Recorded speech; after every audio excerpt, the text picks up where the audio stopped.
Wanita gemuk ini memanggang suami dan selingkuhannya, dan langsung memakannya. Walaupun telah dikepung polisi, dia sama sekali tidak panik.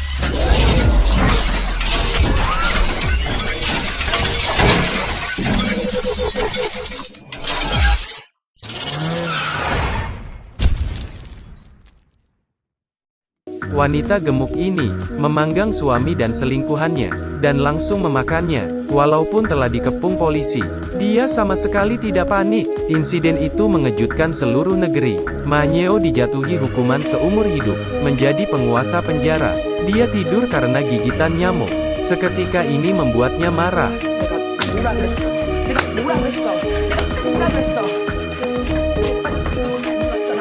Wanita kejam itu mendominasi di penjara, tapi hari-hari baiknya akan segera berakhir. Ada wanita bernama Gemja yang lebih kejam darinya. Siswa sekolah menengah ini jelas tidak membunuh, tetapi dia harus mengakuinya, membunuh seorang anak laki-laki berusia 5 tahun. Tapi saat detektif bertanya padanya, apa warna kelereng yang digantungkan di leher anak laki-laki itu? Gemja ragu dan menjawab hijau. Tapi seorang detektif berpengalaman tahu dia bukanlah pembunuhnya, karena tidak dapat menemukan pelakunya, dan tekanan masyarakat. Polisi pun menetapkan dia bersalah. Detektif mengeluarkan bola pingpong, memberikan warna bola ini kepada Gemja. Gemja segera ditangkap karena pembunuhan. Tapi ketika dia dibawa ke TKP, dia dalam masalah lagi. 2 bantal di tempat tidur. Dia tidak tahu warna yang mana. Dia melihat ke arah detektif. Detektif menunjukkan jam tangannya, warna tali jam tangannya. Gemja pun langsung mengerti, mengambil bantal coklat, lalu mendalami aktingnya. Tidak hanya itu, dalam perjalanan kembali ke penjara, Gemjai melihat ke atas. Seorang pria memberinya isyarat mengancam, hanya dia yang tahu. Pria bernama Baik ini adalah pembunuhnya. Dia menjadi kambing hitam, menanggung hukuman selama 13 tahun penjara. Ketika tiba di penjara, dia menangis sepanjang hari. Tetapi tiba-tiba suatu hari, Gemja berubah. Dengan baik mulai membantu setiap narapidana, melakukan semua pekerjaan kotor. Dia bahkan berprestasi di dalam penjara, dikenal oleh semua orang sebagai wanita mulia. Tetapi tidak ada yang tahu, itu semua hanya penyamarannya saja. Sampai ketika dia keluar, seorang pendeta memberikannya sebuah tahu, simbol memulai di masa depan. Tapi dia menjatuhkannya ke tanah. Semua orang terkejut. Dia telah menahan selama 13 tahun. Akhirnya bisa memulai rencananya. Gemja datang ke bengkel. Suyong adalah teman satu sel Gemja. Di penjara dia didiagnosis menderita gagal ginjal, dan akan segera mati. Tetapi Gemja menyelamatkannya, mendonorkan 1 ginjal untuknya, sehingga dia dapat hidup.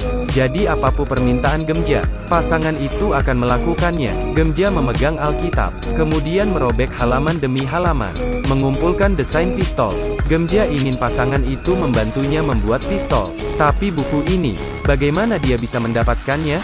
Ternyata ketika masih di penjara, dia membantu nenek menuangkan air setiap hari, dan selalu menjaganya. Nenek ini adalah mata-mata Korea Utara. Untuk membalas kebaikannya, memberikan buku ini padanya. Seminggu kemudian, pistol telah selesai dibuat. Mereka memperingatkannya, senjata ini sangat pendek, tapi semakin pendek semakin kuat. Sekarang semuanya sudah siap. Dia ingin membunuh Baik. Ketika masuk penjara, dia masih berumur 19 tahun, dan telah mengandung.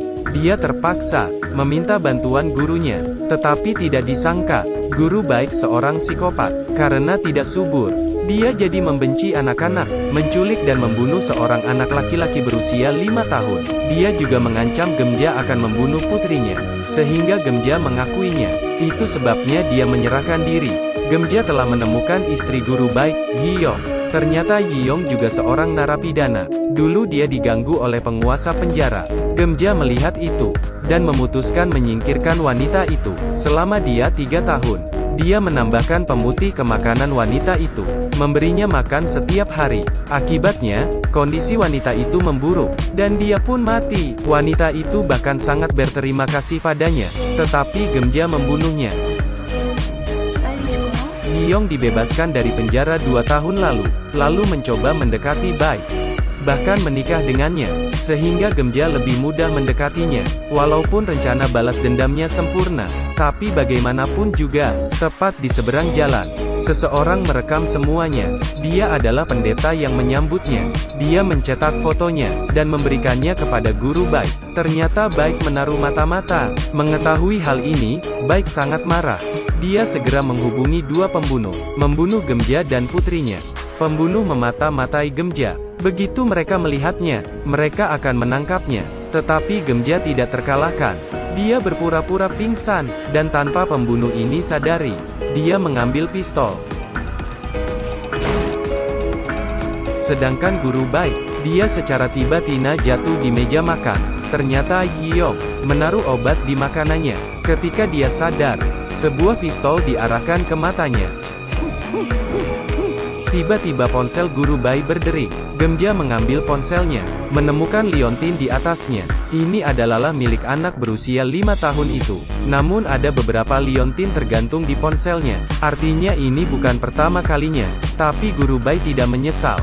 Gemja menatapnya dengan muram. Dia tidak bisa membiarkannya mati dengan mudah. Gemja mengarahkan pistol ke kakinya. Kemudian kembali ke rumah Baik. Dia dan Yiyong mengobrak-abrik. Akhirnya di bawah meja, rekaman pembunuhan guru Baik. Gemja lalu mencari detektif, memperlihatkan ponsel Baik padanya, mengatakan yang sebenarnya. Detektif merasa bersalah karena ini. Dia memutuskan membantu Gemja untuk menebus kesalahannya sendiri. Mereka menghubungi semua keluarga korban di depan keluarganya, memperlihatkan kekejaman guru Baik. Melihat anak-anak mengemis sebelum kematian mereka, kesedihan keluarga bercampur dengan kemarahan.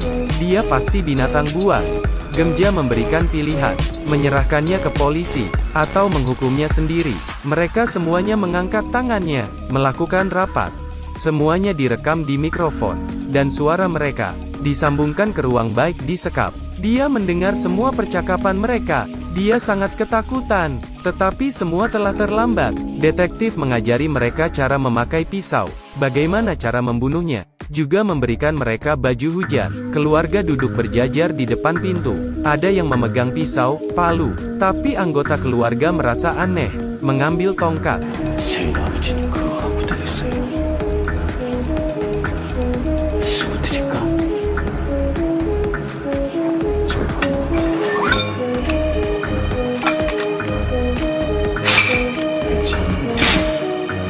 Keluarga bergiliran, membalaskan dendam pada binatang ini. Sampailah pada wanita tua terakhir. Dia menggunakan gunting, membunuh Baik. Mereka membersihkan tempat kejadian, menguburkan Baik bersama-sama. Mereka juga berfoto untuk meninggalkan bukti, menghindari jika ada yang berkhianat. Akhirnya mereka datang ke toko kue. Gemja menggunakan darah Baik, membuat sebuah kue, membagikan kepada semua keluarga itu. 13 tahun dendamnya, sekarang akhirnya berakhir. Dan film pun selesai. Saya Afu, ikuti saya terus. Saya akan membawakan film menarik lainnya.